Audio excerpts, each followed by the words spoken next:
Shalom, selamat bertemu kembali dalam channel kita untuk merenungkan firman Tuhan yang menjadi Evangelium setiap minggunya. Dan kali ini kita akan merenungkan perikop yang menjadi Evangelium tanggal 13 November tahun 2022, minggu ke-22 setelah Trinitas tahun 2022. Dan untuk itu, mari kita persiapkan hati dan pikiran kita dan kita sambut penyertaan dari Tuhan kita. Damai sejahtera Allah yang melampaui segala akal budi manusia, kiranya memelihara dan memenuhi hati dan pikiran serta kehidupan Bapak Ibu Saudara-saudariku dalam menyambut firman yang akan kita renungkan pada kali ini di dalam Yesus Kristus Tuhan dan Juru Selamat kita. Amin. Firman yang akan kita renungkan dan menjadi evangelium pada minggu tanggal 13 November 2022 di jemaat-jemaat mitra UM, misalnya HKI, HKBP, GKPI, dan lain-lain. Ada 15 denominasi gereja itu ditentukan dari Maleakhi 4 ayat 1 sampai 6. Itulah akhir surat Maleakhi atau kitab nubuat Maleakhi dan menjadi akhir daripada kitab Perjanjian Lama dalam susunan Perjanjian Lama yang kita kenal sekarang. Marilah kita baca bersama apa yang dikatakan oleh Maleakhi atau utusanku, kata Tuhan, pada waktu itu dan juga sekarang diaktualisasi. Bahwa sesungguhnya hari itu datang, menyala seperti perapian, maka semua orang gegabah dan setiap orang yang berbuat fasik menjadi seperti jerami dan akan terbakar oleh hari yang datang itu. Firman Tuhan semesta alam, sampai tidak ditinggalkannya akar dan cabang mereka. Tetapi kamu yang takut akan namaku, bagimu akan terbit surya kebenaran dengan kesembuhan pada sayapnya. Kamu akan keluar dan berjingkrak-jingkrak seperti anak lembu lepas kandang. Kamu akan menginjak-injak orang-orang fasik, sebab mereka akan menjadi abu di bawah telapak kakimu pada hari yang kusiapkan itu. Firman Tuhan semesta alam.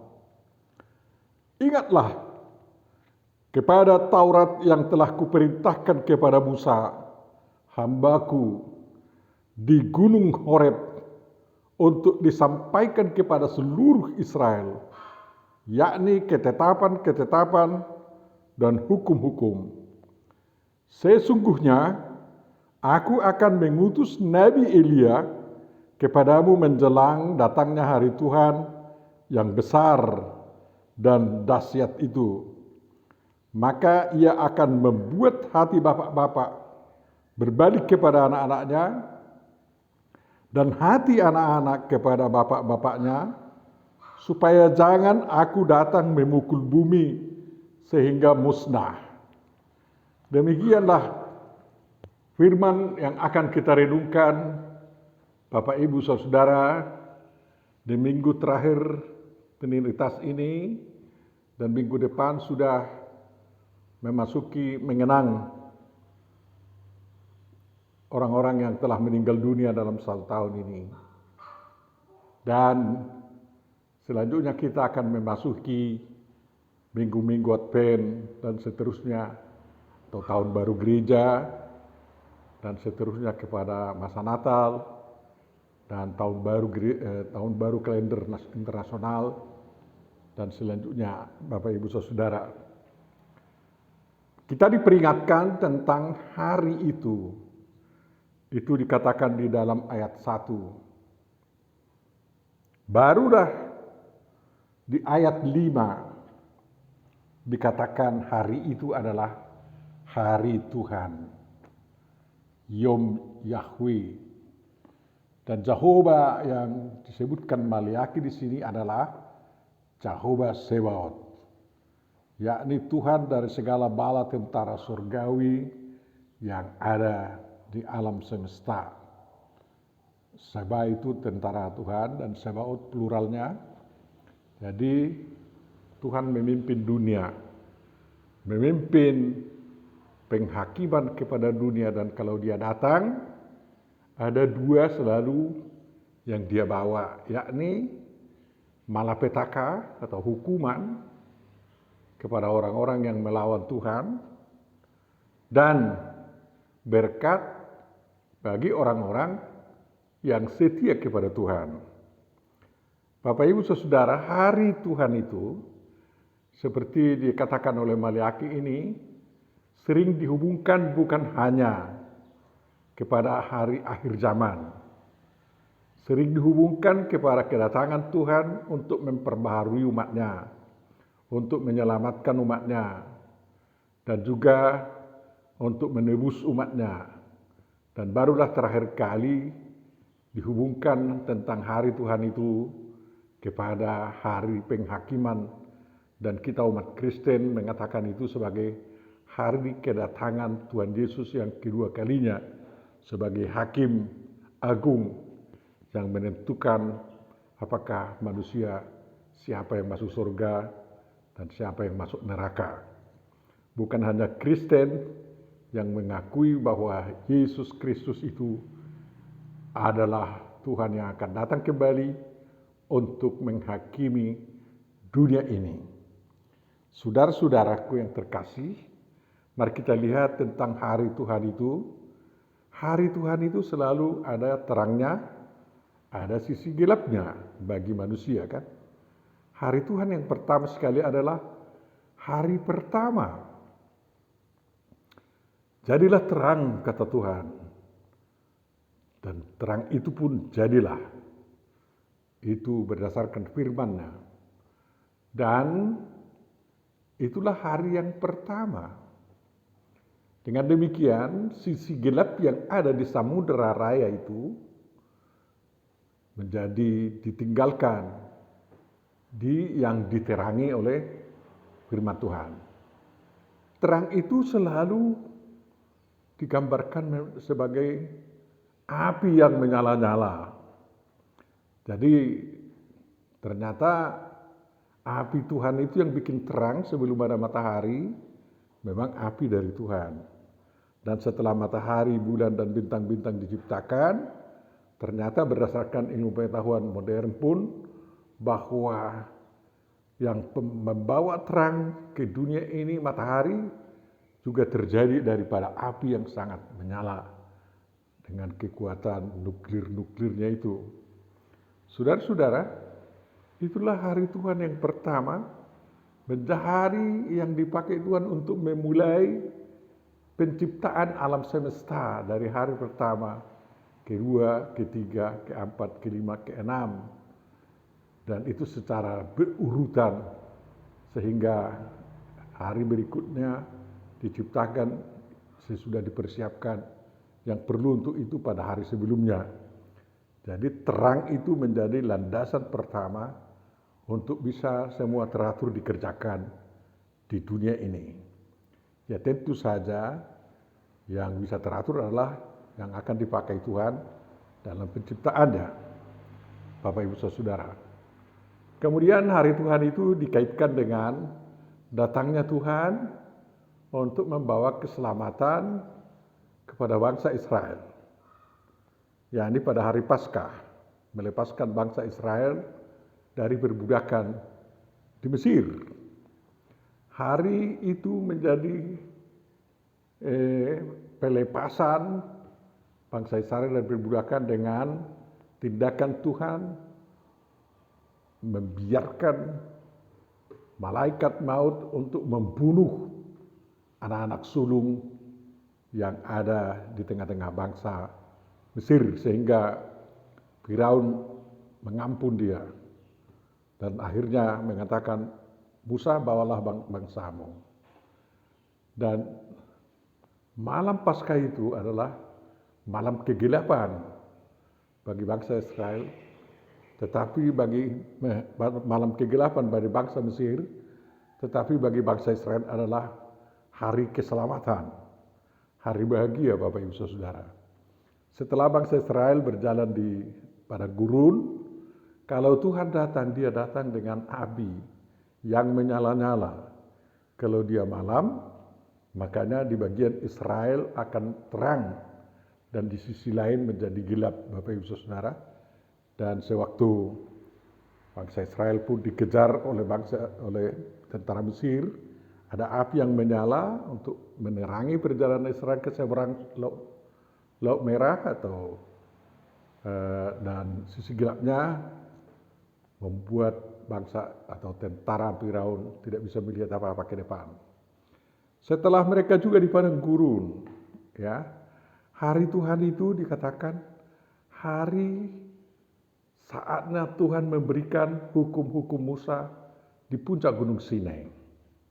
Dan Musa melihat api yang menyala di puncak Gunung Sinai, dan Musa disuruh naik ke atas, dan orang Israel harus belajar setia tanpa kehadiran Musa di bawah atau di kaki gunung itu, Bapak Ibu Saudara. Dan memang hukum Taurat itu diberikan, dan itulah yang berlaku bagi kehidupan bangsa Israel seterusnya sampai diperingatkan oleh Maliaki menurut perikop kita. Bapak Ibu Saudara, kemudian hari Tuhan itu dihubungkan dengan kedatangan Tuhan menghakimi orang-orang Israel atau kedatangan Mesias, sehingga orang Kristen menangkap hari Tuhan itu adalah hari kelahiran Yesus Kristus, tanggal 25 bulan Kiev atau sama dengan 25 Desember tahun 0 itu Bapak Ibu Saudara. Mari kita lihat berikutnya bahwa hari Tuhan itu dihubungkan juga dengan turunnya Roh Kudus. Ya, api yang menyala-nyala datang kepada para murid Tuhan Yesus Kristus, dan mereka menjadi mampu memberitakan Injil dalam berbagai bahasa. Itu bukan bahasa lidah Bapak Ibu Saudara, bukan bahasa roh, bahasa real yang dapat diketahui oleh bangsa-bangsa. Dan bagi yang lain tentu saja itu menjadi hari peringatan kepada mereka agar mereka mau bertobat, Bapak Ibu Saudaraku yang terkasih. Dan yang terakhir adalah hari Tuhan itu dihubungkan dengan kedatangan Yesus Kristus kedua kali untuk menghakimi orang yang hidup dan yang mati. Sekarang nubuatan Maliaki ini ditujukan ke mana? Maliaki bernubuat pada tahun 430 ke sampai 415 di tanah Yehuda, di Yerusalem. Dan tentu saja itu di zaman Esra, zaman setelah selesai pembangunan tembok Yerusalem dan Bait Suci sudah ada, dan hari Tuhan itu menjadi hari kedatangan Tuhan untuk menegur umatnya agar kembali kepada hukum Taurat, agar berdiri tegak di dalam peraturan Tuhan. Rupanya, dan bukan hanya rupanya, memang kenyataannya, setelah bangsa Israel pulang dari pembuangan, masalah kehidupan terus bergulir. Pulangnya dari Babel atau dari pembuangan membuat tanggung jawab yang besar di tanah air, di Bonapasugit. Kita lihat yang menjadi masalah besar adalah tanggung jawab sosial. Ya, sebelum minggu ini sudah diperingatkan bahwa anak yatim, para janda harus diperhatikan kesejahteraan mereka dan orang asing dan lain-lain, sesuai dengan hukum Musa. Bapak Ibu Saudara, dan pada kali ini tidak ditentukan kapan datang, tetapi hari Tuhan itu digambarkan sebagai hari yang sangat dahsyat, yang menyala, Dan kapan datangnya tidak diberitahukan oleh Maleaki. Sama seperti Tuhan Yesus juga tidak memberitahukan kapan datangnya hari Tuhan itu. Yang penting manusia harus bersiap-siap kapanpun datang. Kalau siap dia, sisi berkat dari hari Tuhan akan sampai kepadanya. Tetapi kalau dia tidak siap menyambutnya, apabila dia tergolong sebagai orang fasik atau orang yang dikatakan gegabah, dia akan dihantam oleh api dari hari Tuhan itu, Bapak Ibu Saudara. Jadi seperti api yang menyala-nyala. Dan memang biasanya dalam perjanjian lama api selalu digambarkan untuk membersihkan orang-orang agar yang memurnikan orang-orang percaya, dan yang kotor dibakar, dan yang murni itu seperti emas murni lah, dan bisa tahan segala. Jadi memang dalam perjanjian baru ada pemisahan antara kambing dan domba. Ini tak usah terjadi demikian menurut Maleaki. Bisa orang bersama-sama. Dan di dalam perjanjian lama pun dan di perjanjian baru pun dikatakan bahwa ada 2 orang di rumah, satu diambil, satu ditinggalkan. Ada 2 orang bekerja di ladang, satu diambil dan satu ditinggalkan. Pada waktu hari Tuhan itu kan. Nah, jadi itu tergantung kepada tindakan Tuhan, tetapi tindakan Tuhan itu didasarkan kepada siapa manusianya itu, apakah manusia itu setia mengikut Tuhan atau memang melawan Tuhan. Kalau yang melawan Tuhan ditinggalkan untuk dihukum, dan kalau yang setia kepada Tuhan dibawa untuk mendapat berkat dari Tuhan. Yang gegabah itu kan, coba bayangkan, yang gegabah berarti yang kurang mempedulikan tata kehidupan, ya, kurang mempedulikan, sehingga kalau hari Tuhan datang, ya dia gegabah juga sehingga terbakar juga dia. Yang fasik adalah orang-orang jahat. Ini bukan orang-orang kafir dikatakan ya, orang-orang fasik lah ini. Jadi dalam perjanjian lama dan perjanjian baru tidak ada dipakai sebutan kafir ya. Jadi orang fasik, orang jahat yang melakukan kejahatan lah ini, yang melakukan rasa itu dalam perjanjian, dalam bahasa Ibrani, Bapak Ibu Saudara. Apa yang terjadi bagi orang-orang jahat itu? Mereka itu langsung seperti jerami, ya, yang mudah terbakar. Tetapi yang di dekatnya, yang setia kepada Tuhan, tetap utuh dan tahan bakar. Nah inilah, itu menjadi mujizat di hari Tuhan. Jadi orang-orang benar tidak berubah menjadi jerami, tetapi bertahan sebagai wujud ciptaan Tuhan yang menantikan Tuhan dan datang dan menyambut kedatangan Tuhan itu. Sehingga orang-orang fasik dan orang-orang gegabah ini akan terbakar dengan sendirinya oleh api yang datang, ya, pada hari itu. Jadi kalau memang sudah dari jerami kan, ya walaupun dia dekat kita sudah jerami, ya terbakar dia kan.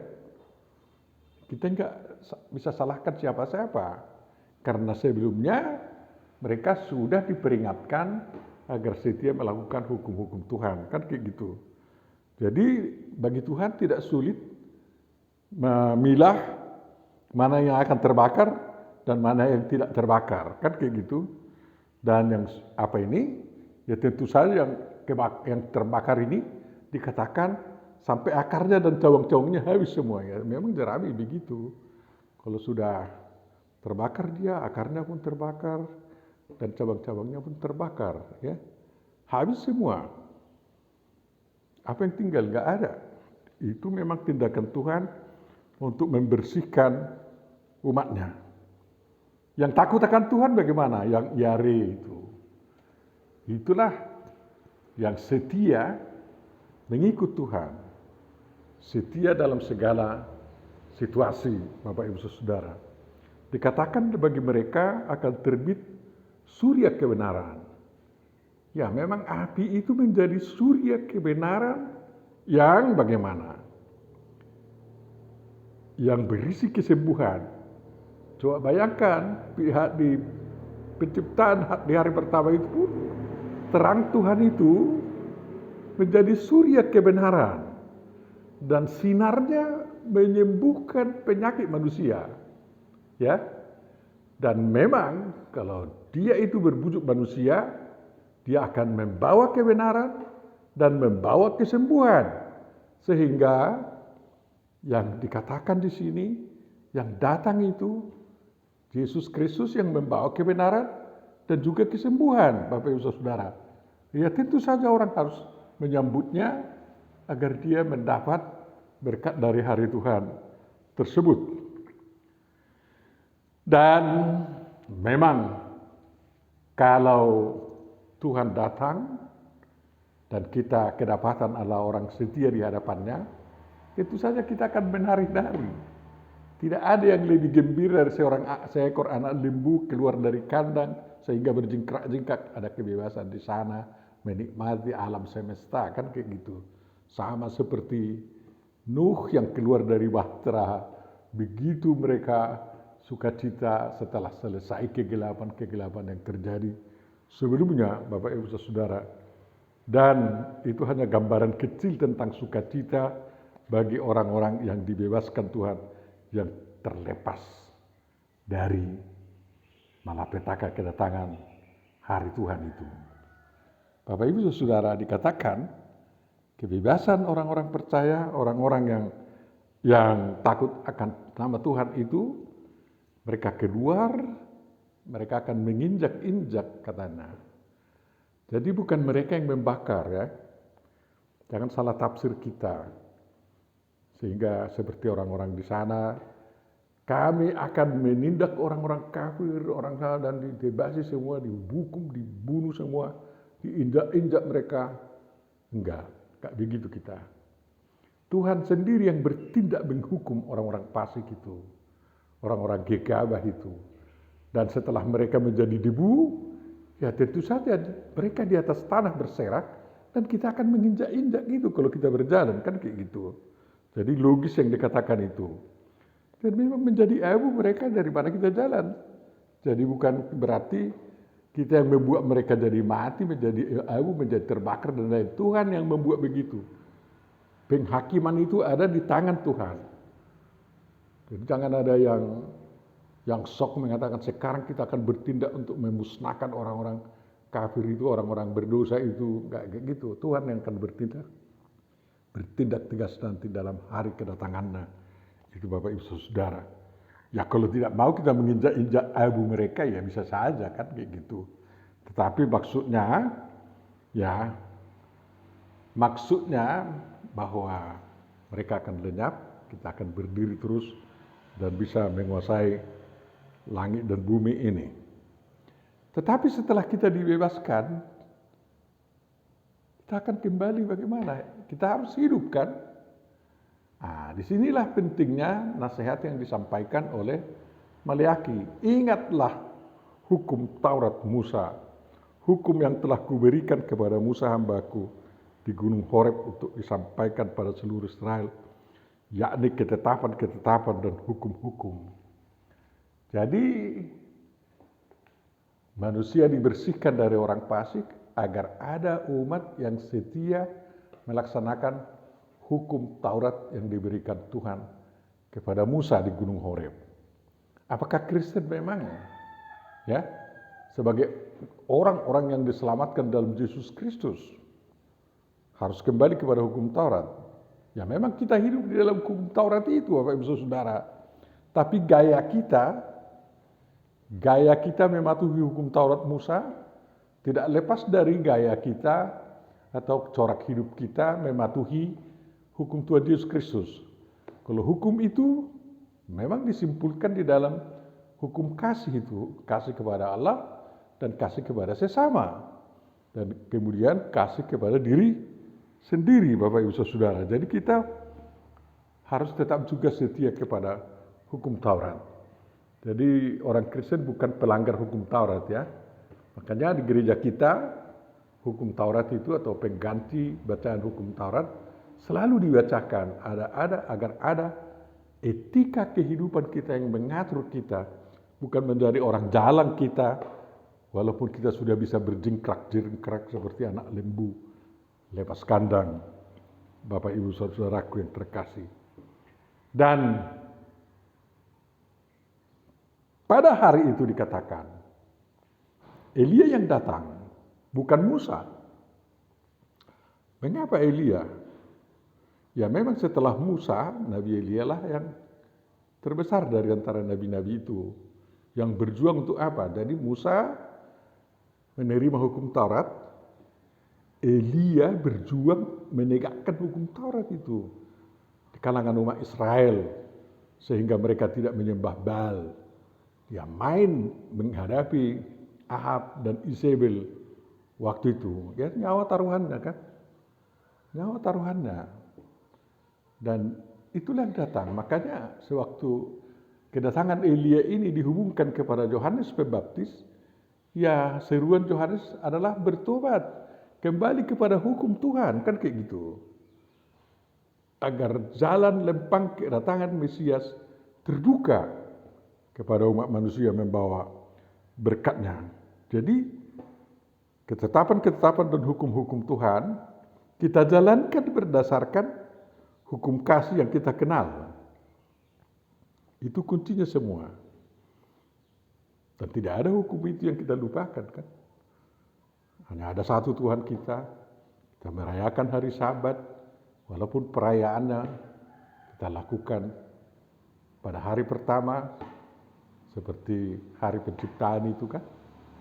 Dan kita juga setia tidak saling membunuh, tidak ada saling mencuri, tidak berzina, kan kayak gitu. Gereja kita menegakkan itu semua, tidak berdusta. Kita mengawal di negara kita ini agar jangan ada hoax-hoax di medsos, kan kayak gitu. Dan kita tidak menginginkan harta orang lain atau istri orang lain, dan tidak ada kejahatan seksual. Dan kita berjuang untuk apa? Untuk menghapus segala penyakit masyarakat yang ada di lingkungan kita, di negara kita, atau di daerah kita. Bapak Ibu Saudara-saudaraku yang terkasih. Jadi kedatangan Nabi Elia itu harus kita ingatkan. Ya, Elia datang pada waktu itu 300 tahun sebelum lahir Yesus Kristus, dan kemudian Yohanes Pembaptis datang, ya, dan menegakkan hukum-hukum Tuhan. Tapi orang Israel menolak, bahkan membunuh Yohanes Pembaptis, kan itu tindakan herois. Sehingga orang Israel terhukumlah. Mereka tidak menjadi pemilik bagian di dalam kerajaan surgawi yang didirikan oleh Tuhan Yesus Kristus, ya. Jadi menjelang hari Tuhan yang besar itu, ya tentu saja ini dihubungkan kepada hari, entah hari Natal Kristus, sedangkan ada hari kebangkitan Kristus, atau dihubungkan kepada hari penghakiman di akhir zaman. Yang penting menuju hari-hari Tuhan itu, kita dikatakan agar apa? Berjuang untuk saling mengasihi. Yang pertama, kasih itu dipraktekkan di rumah. Hati bapak-bapak kembali kepada anak-anaknya, dan hati anak-anak kembali kepada bapak-bapaknya. Nah, itu kan praktek kasih. Kalau memang suatu masyarakat sudah lari tidak melakukan hukum Tuhan, ya keluarga-keluarga berantakan. Anak membenci ayahnya, kau ayah yang kurang ajar, kau katanya. Dan ayah akan mengatakan kepada kau anak yang kurang ajar, katanya. Tapi sekarang ini, demi penegakan kasih itu, bapak-bapak harus memperhatikan anak-anaknya dan menunjukkan kasih yang luar biasa kepada anak-anak, sehingga anak-anaknya tidak menjadi lost generation atau generasi yang hilang oleh karena pengaruh medsos-medsos sekarang ini.